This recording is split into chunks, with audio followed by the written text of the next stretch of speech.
Have you ever felt like a certain person entered your life at the exact moment you needed them, almost as if the universe planned it?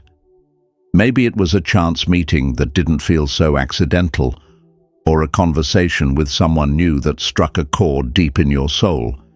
These experiences often leave us wondering, was this just coincidence or something more? Psychologist Carl Jung believed that what we call coincidence is often the language of the unconscious mind communicating with the universe itself. According to him, the most meaningful connections in our lives are rarely random. In fact, they tend to appear when we're ready to grow, when our inner world silently aligns with what life brings our way. In this video, we're diving into the subtle yet powerful signs that the universe may be guiding you towards someone you're truly meant to connect with. This isn't about fantasy or fairy tales. It's about the real psychological forces that shape your relationships, your timing, and the people who leave a mark on your soul. If you've ever crossed paths with someone who felt oddly familiar, if you felt inexplicably drawn to someone you just met, you're not alone, and it may not be an accident. From meaningful coincidences, what Jung called synchronicity, to the activation of hidden parts of your psyche, we'll explore how destined encounters are often mirrors, reflecting who you truly are and who you're becoming. And more importantly, we'll uncover why those relationships don't just show up, they awaken something within you. If you've ever felt like the universe placed someone in your path for a reason, leave a comment below. We'd love to hear your experience. Before we begin, take a moment to subscribe to Mindful Sphere, where we break down timeless psychology and spiritual truths that help you connect deeper with yourself and with others. And if this resonates with you already, a like goes a long way in helping this message reach someone who might need it. Now, let's begin this journey inward, because sometimes the signs you're searching for have already found you. 1. Jung's perspective on synchronicity, meaningful coincidences, and soul alignment. Carl Jung once said, "Synchronicity is an ever-present reality for those who have eyes to see." To Jung, coincidences were never just random. He believed the universe had a symbolic language, and that language was synchronicity. When we meet someone under unlikely circumstances or feel deeply connected without explanation, it's not just emotion, it's a meaningful alignment between our inner world and the events unfolding around us. Synchronicity occurs when two or more events, though not causally related, carry a shared significance. Think of moments when you're thinking about someone and they suddenly call, or when a stranger says something that answers a question you've been silently asking.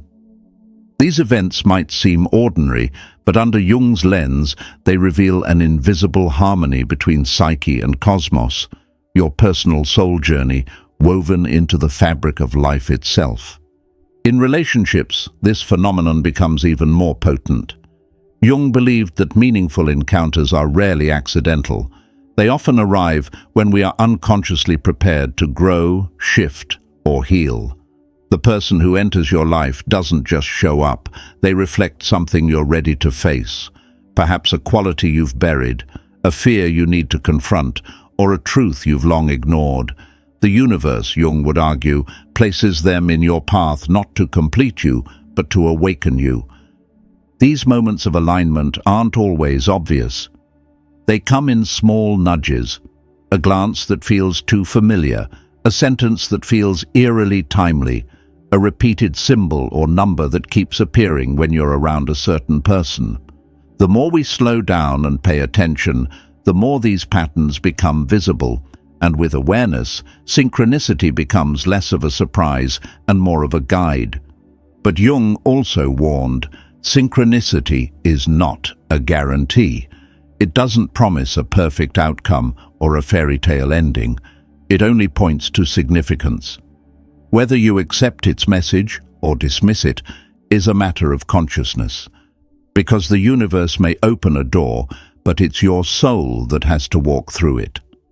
In the next chapter, we'll explore what happens when these encounters stir more than curiosity, when they awaken deep psychological patterns that shape how we see others and ourselves. 2. Projection, seeing yourself in the other. Have you ever met someone and felt instantly drawn to them, as if they carried something you've been missing or reflected a piece of you didn't know was lost? That powerful pull isn't always about who they are. It's often about what they awaken within you. According to Carl Jung, this phenomenon is called projection, and it may be the most misunderstood force shaping our relationships. Jung believed that we don't see people as they truly are. We see them through the filter of our own unconscious mind. We project parts of ourselves onto others, especially the parts we haven't yet integrated.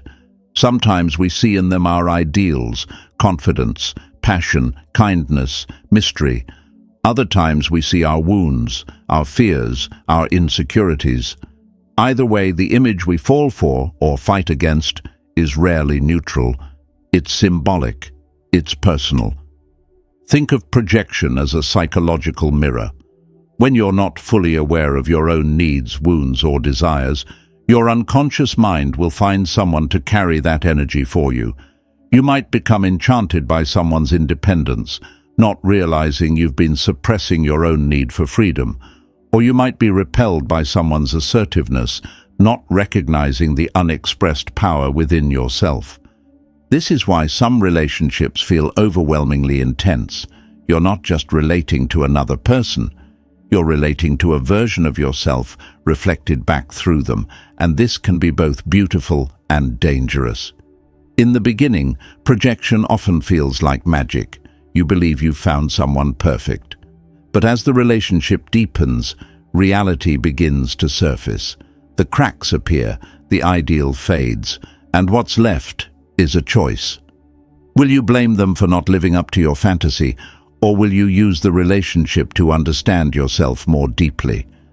Jung warned that unexamined projections can become traps.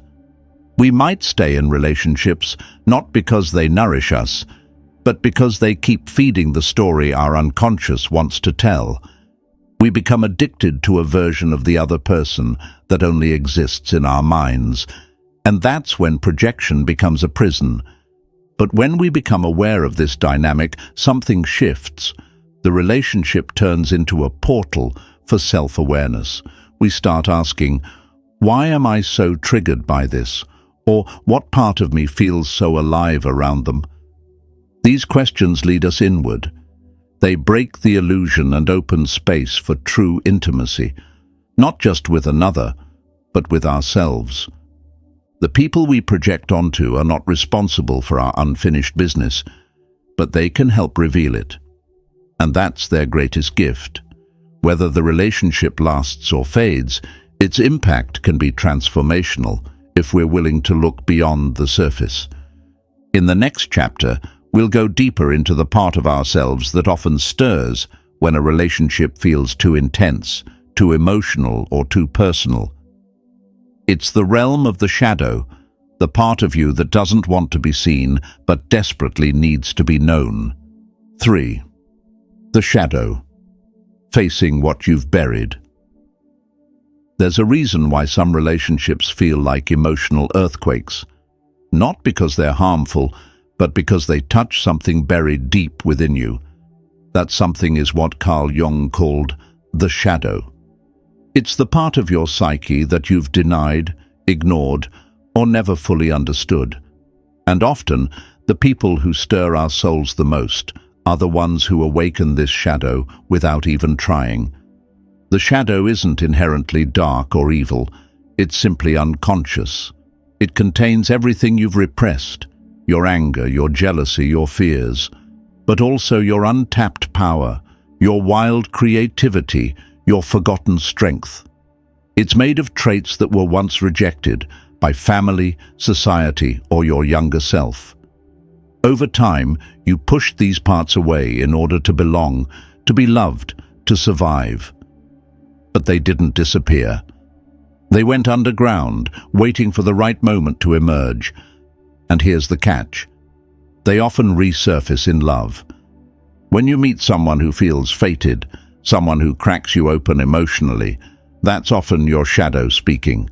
You might feel irrationally attached, deeply reactive, or wildly alive. One moment you're in awe of them, the next you're terrified of losing them. Why? Because they've touched a nerve, they've activated something unhealed within you. The relationship isn't just intimate, it's archetypal. It holds the emotional charge of your past, your unlived life, and your truest potential. Jung believed that we can never become whole without facing our shadow, and nothing brings the shadow to the surface more forcefully than love. The person you're drawn to may carry the energy of your wounds, or the medicine to heal them. But either way, they will reflect what's unfinished, and this can feel destabilizing. You might overreact to small things. You might feel an intensity you can't explain. That's the shadow in motion. This doesn't mean the relationship is wrong, it means it's powerful. The real question is, what will you do with that power? Will you blame the other person for your emotional chaos? Or will you use this moment as a mirror, an invitation to grow? Facing the shadow is uncomfortable. It requires brutal honesty. It forces you to confront not just who you pretend to be, but who you've avoided becoming. Yet it's in this very discomfort that your transformation begins. You learn to stop projecting. You stop expecting others to save you. You start owning your reactions, your needs, your patterns, and in doing so, you reclaim your power. The truth is, the person who triggers you the most might not be the villain in your story. They might be the flashlight in your darkness. Up next, we'll dive into one of Jung's most intimate ideas, the animus and anima.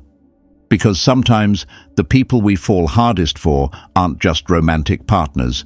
They're reflections of the masculine or feminine parts of ourselves waiting to be integrated. 4. Animus and anima. Meeting the masculine and feminine within. Sometimes when we fall in love, it doesn't feel like we're meeting someone new. It feels like we're meeting a part of ourselves we've long forgotten. That sensation, that deep familiarity and emotional intensity, often stems from something Carl Jung described as the anima and animus, the unconscious feminine in men and the unconscious masculine in women. And according to Jung, these inner figures shape how we fall in love, who we're drawn to, and why some relationships feel almost mythic in nature. Let's break it down. Within every person, regardless of gender, exists a psychological opposite.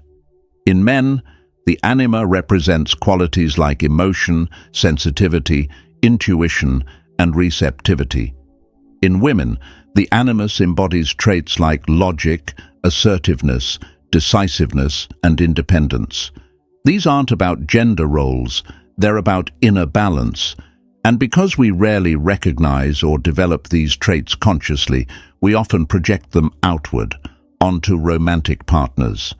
This is why you might find yourself inexplicably drawn to someone who embodies everything you feel you're missing. A man might be captivated by a mysterious, emotionally expressive woman, not because of who she is, but because she mirrors the anima he hasn't yet met within himself.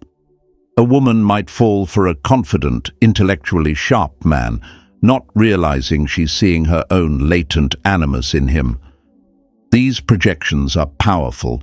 They can create a deep sense of destiny, as if you've known this person forever. You haven't, but you've known the archetype they represent, and your psyche recognizes it like a long-lost key. But here's the challenge. As the relationship deepens, the projection begins to fade. You start seeing the actual person, not just the ideal. And with that comes disappointment, confusion, even conflict. Why? Because they were never the perfect image you imagined. They're human, and so are you. This disillusionment is not a failure, it's a gift. It's your invitation to reclaim the anima or animus for yourself. Instead of searching for emotional safety in someone else, the man begins to cultivate emotional depth within. The woman, instead of seeking external strength, begins to assert her own clarity and will. This inner development creates a more balanced, whole self. The healthiest relationships don't rely on projection, they allow space for reflection. You recognize that the traits you admire in your partner are also potentialities within you. And as both people integrate their masculine and feminine aspects, the relationship shifts from dependence to complementarity. You no longer seek completion, you offer it. This is the deeper truth behind falling in love. You're not just falling for a person, you're falling into yourself, into the lost parts of your psyche, longing to return home. And when that inner reunion begins, something else starts to emerge. A deeper sense of identity. One that no longer seeks validation through others, but moves with clarity, self-awareness, and emotional sovereignty. Up next, we'll explore what this journey ultimately leads to, the path Jung believed was the highest goal of every human life: individuation. Chapter 5. Individuation. When love becomes a path to wholeness. What if love wasn't just about finding someone, but about finding yourself through someone? For Carl Jung, the ultimate purpose of any deep connection was not mere emotional comfort, but psychological transformation. He called it individuation, the lifelong process of becoming who you truly are by integrating every part of your being, your light and your shadow, your masculine and feminine, your past and your potential. And the most profound relationships, they don't distract from this journey, they accelerate it.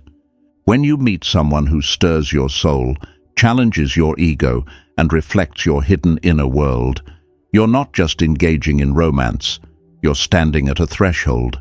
The universe has placed a mirror before you, and if you dare to look honestly, what you'll see isn't just the other person, it's you. Not the polished version you show the world, but the whole truth of your being. This is the power of destined relationships. They don't let you hide. They don't allow stagnation. Instead, they become sacred arenas where growth is not only possible, but necessary.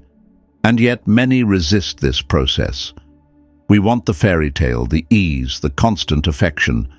But Jung reminds us, growth requires friction. Healing requires honesty. Love requires courage. Individuation doesn't mean losing the other. It means no longer losing yourself in the other. In these relationships, there's space to evolve side by side. You don't carry each other's wounds. You hold space for each other's healing. You don't merge into one identity. You support two paths that walk together without becoming entangled. And when conflict arises, it's no longer a threat. It's an invitation, a chance to grow, not just as a couple, but as individuals becoming whole. That's when love shifts from fantasy to fulfillment, from dependency to deep union, from seeking completion to embodying it. Because in the end, the most powerful relationships are not those that complete you, but those that awaken what's already complete within you. And that, Jung believed, is what the universe truly wants for you. Not comfort, but wholeness. By now, you've seen how certain relationships aren't just emotional. They're symbolic. They're not merely about love, timing, or chemistry, but about your soul's evolution. Jung believed that nothing in life is accidental. The people who stir something deep within you, the ones who challenge your peace, awaken your shadow, reflect your inner archetypes, aren't here by coincidence. They're here with a purpose. Sometimes the universe doesn't speak through words. It speaks through encounters, through timing, through discomfort, and through people who feel strangely familiar, even if you've never met before. These aren't random, they're invitations, not to lose yourself in another, but to discover what's been waiting inside you all along. Love, from a Jungian perspective, is a vessel for growth. It's not about finding your missing half. It's about recognizing that you were never incomplete to begin with. And the person in front of you? They're not a savior, but a sacred mirror, revealing the parts of yourself you've yet to claim. The real question isn't whether you're destined to meet someone. It's whether you're ready to receive what that meeting will awaken in you. Because when the universe wants you to be with someone, it won't force it. It will whisper. It will align moments, feelings, and symbols, but it's up to you to listen, to pay attention to what's being reflected, and to choose growth, even when it's uncomfortable. So, if someone has entered your life and shaken your world in ways you can't explain, maybe it's time to stop asking why. Maybe it's time to start asking, what is this here to teach me? If this message resonated with you, don't keep it to yourself. Like the video, subscribe to Mindful Sphere, and share your story in the comments. Your voice might be the sign someone else is waiting for. Until next time, trust the signs, trust your soul, and trust the path, even when you don't understand it yet.